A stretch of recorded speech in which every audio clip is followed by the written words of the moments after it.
कि नशे में जब आदमी आ जाता है तो उसकी अपनी ज़िंदगी की परवाह नहीं होती है। और सत्य के नशे में जो लोग आ जाते हैं उसको जनता की परवाह नहीं होती है। मैं समझता हूँ वो नशे का आदी अपनी जीवन को ख़राब कर रहा है और सत्य के नशे में जो लोग हैं वो लोग जनता की हालत ख़राब। अगर धार्मिक ग्रंथ कोई पढ़ाना चाहें तो उसके लिए धार्मिक संस्थाएं हैं, अपने धर्मों में अपने धर्म की किताब हिंदू पढ़ाएं, मुसलमान पढ़ाएं, सिख पढ़ाएं, ईसाई पढ़ाएं, उस पर कोई रोक नहीं है। लेकिन सरकारी स्कूलों में किसी विशेष धर्म के ग्रंथों की एजुकेशन की इजाज़त नहीं हुई है। सबके टैक्स के पैसे से चलाया जा रहा है सरकार, इसलिए सबके टैक्स का पैसा किसी एक समुदाय के हित में खर्च नहीं किया जा सकता। नमस्कार, न्यूज़ फाउंडेशन देख रहे हैं आप। मैं हूं आपके साथ धीरज सिंह। स्कूलों में श्रीमद् भागवत गीता की पढ़ाने को लेकर लगातार राजनीति तेज है। अब बिहार के स्कूलों में भी कई भाजपा नेताओं ने मांग की है कि वहां पे भी गीता की पढ़ाई होनी चाहिए। हमारे साथ हैं AIMIM के विधायक अख्तरुल इमाम साहब। सर, पहले तो क्या कहेंगे, बिहार के स्कूलों में भी मांग तेज हो गई है? देखिए, बिहार के स्कूलों में ही मांग नहीं, देश में वो सारी शक्तियाँ जो उन्माद फैलाना चाहती हैं, धार्मिक सौहार्द को बिगाड़ना चाहती हैं, वो कोई न कोई इशू तलाश करती रहती हैं। ये उनके इशू का हिस्सा है। हमारा साफ कहना ये है कि भारत एक धर्मनिरपेक्ष देश है, सेकुलर है। तो यहाँ पर अगर एजुकेशन सिस्टम हमारा है तो एजुकेशन सिस्टम को सेकुलर रहना चाहिए। अगर धार्मिक ग्रंथ कोई पढ़ाना चाहें तो उसके लिए धार्मिक संस्थाएं हैं, अपने धर्मों में अपने धर्म की किताब हिंदू पढ़ाएं, मुसलमान पढ़ाएं, सिख पढ़ाएं, ईसाई पढ़ाएं, उस पर कोई रोक नहीं है। लेकिन सरकारी स्कूलों में किसी विशेष धर्म के ग्रंथों की एजुकेशन की इजाज़त नहीं हुई है। सबके टैक्स के पैसे से चलाया जा रहा है सरकार, इसलिए सबके टैक्स का पैसा किसी एक समुदाय के हित में खर्च नहीं किया जा सकता।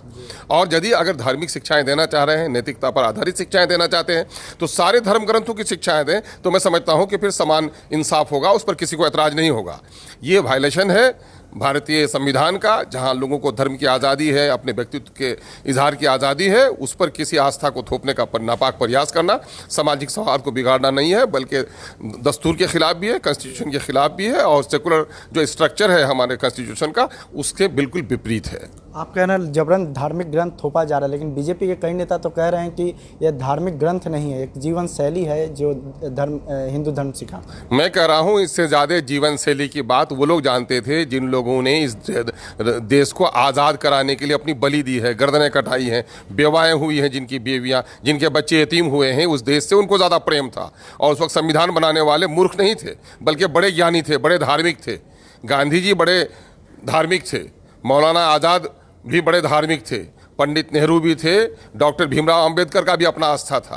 तो इन लोगों को क्या समझ इतनी नहीं थी? अपने पूर्वजों की समझ से बाहर की समझ पैदा करने की ज़रूरत नहीं है।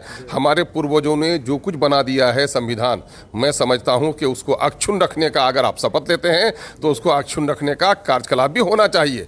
एक तरफ जहां आप जाए पार्लियामेंट में, असेंबली में, तो अपने कॉन्स्टिट्यूशन को अक्षुण्ण रखने का आप आहत देते हैं और फिर उस पर हमला करते हैं, तो ये विपरीत अपने कहनी कथनी में और करनी में फ़र्क नहीं होना चाहिए। ये वही लोग करते हैं जिनके पास जनरल एजुकेशन की बात, गरीबों के बच्चे कैसे पढ़ेंगे, टेक्निकल एजुकेशन कैसे होगा, रोजगार कैसे लगेंगे, किसानों की हालत कैसे अच्छी होगी, ये मुद्दे इनके मुद्दे नहीं है। बीमारों को दवा कैसे मिल पाएगी गरीबों के, जिनके बदन पे फटे हुए कपड़े हैं उनके कपड़े कैसे बन पाएंगे, आज भी दलित समाज की हालत अच्छी नहीं है, उनकी हालत का उत्थान कैसे होगा, ये उनके समझ में नहीं है। बिल्कुल सिर्फ वही, जिस मक्खी को जख्म पसंद है, कुछ लोग उन्माद फैलाते हैं तो उनको सिर्फ उन्मादी चीज़ें ही पसंद आती है। एक आखिरी सवाल है कि होली से लेकर अब तक बिहार के अलग अलग जिलों में कई लोगों की जहरीली शराब पीने से मौत हो गई, क्या कहेंगे इसमें? देखिए, पीने वालों को चूंकि नशे की लत है तो वो पीने के लिए गलत तरीके इस्तेमाल करते हैं, तो इसके माने कि बिहार की शराबबंदी के कानून पर एक बड़ा सवाल है।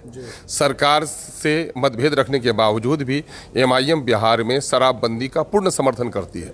लेकिन आखिर क्या वजह है कि इस तरह की मौत हो रही है? इसके माने कि सरकार की जो मशीनरी है उसकी विफलता है।